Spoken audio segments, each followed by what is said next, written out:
श्री राधे। तो ये है कार्तिक मास का 17वां दिन और ये वीडियो मुझसे मिस हो गई थी, इसीलिए मैं इसे थोड़ा सा लेट अपलोड कर रही हूँ। और मैंने सुबह सुबह ब्रह्म मुहूर्त में स्नान करके तुलसी पूजन कर लिया है। मेरा डेली का रूटीन होता है, यो कार्तिक मास हो या ना हो, मेरा हमेशा का रूटीन होता है अपनी तुलसी मैया की सेवा पूजा अर्चना करना। तो क्वेश्चन आज ये है कि लोग बहुत कह रहे हैं कि हमसे नाम जप नहीं बन पा रहा है, हमसे माला जप नहीं हो रही है, हमसे भजन नहीं हो रहा है, कीर्तन नहीं हो रहा है। तो भाई उसका जो मेन कारण है वो ये है कि झूठ। जो लोग बात बात पर झूठ बोलते हैं, एक दूसरे को ऐसे बेवकूफ़ बना देते हैं, कोई बात भी नहीं होगी उस बात पर भी, छोटे मोटे बातों पर भी लोग झूठ बोल जाते हैं और बात बात पर लोग गाली देते हैं। जो लोग गाली देते हैं, झूठ बोलते हैं, उनका कभी भजन नहीं बनता है।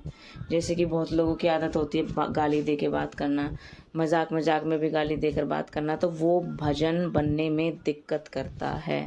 तो अपनी इन दो आदतों को एक बार सुधार कर देखिए और फिर अपने लाइफ में आप चेंज देखिए, क्योंकि ये जो दो चीज़ें मैंने आपको बताई हैं ये बहुत नॉर्मल है और सभी लोग करते हैं और ये आदत बन चुकी है लोगों की।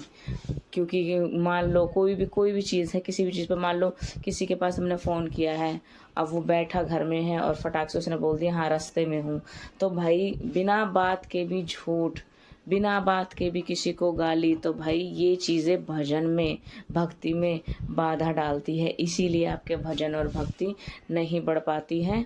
तो ये चीज़ें आप सुधार कर देखिए और अपने जीवन में फिर चेंजेस देखिए, ठीक है। तो इस चीज़ पर आप ज़रूर ध्यान देना।